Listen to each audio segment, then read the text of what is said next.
Why you forget words when speaking English. You know the word, but suddenly forget it when you're speaking English. Today we'll talk about why that happens and what you can do about it.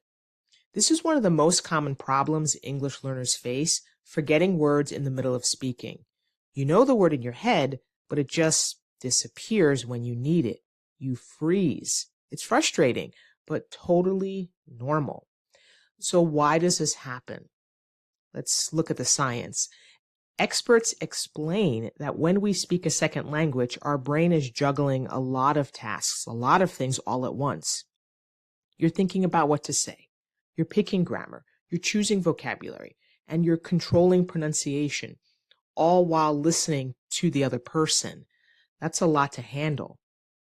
So when your brain gets overloaded, especially if you're nervous or under pressure, it can lose access to the word you want. It's not that you don't know the word, it's that your brain can't retrieve it fast enough in the moment. So the next time you forget a word when speaking English, don't panic. Even fluent speakers forget words sometimes. So the challenge is not knowing the word because you know it. It's just how can you retrieve it quickly when you're speaking? There are 2 quick tips to help you when this happens. Here's the first tip. Pause and describe instead. Well, what do I mean by that?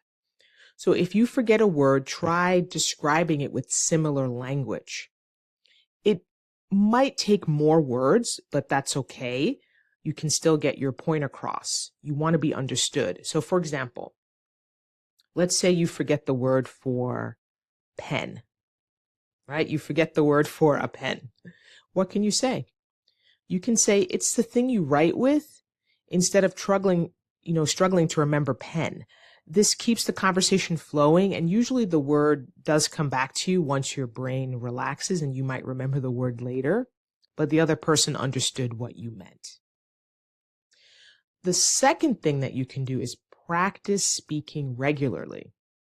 The more you speak, even imperfectly, the easier word recall becomes. Confidence matters. I want to go back to the first one that I just talked about, describing, because it's more powerful. I want to give you another example.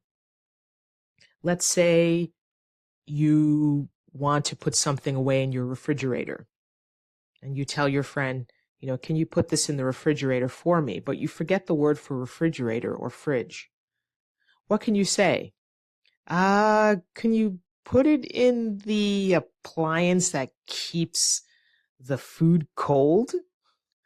Sure, she knows you mean the refrigerator. Or if you forget the word for freezer, what could you say?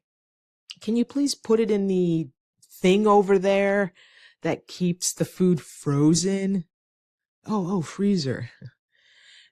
The whole idea is to keep the conversation going. You should never stop a conversation because you forget the word. So please remember those 2 things. You can just describe the feeling or the thing. It may take more words, but that's okay. And then practice speaking regularly. I do have group classes that I started, so the link is in the description if you want to sign up for a group conversation class. So don't be afraid when you forget a word. It happens to everyone, and now you know why. And if you want more grammar practice, then check out my playlist, 40 Simple Grammar Lessons, and I'll link it below. See you in the next video.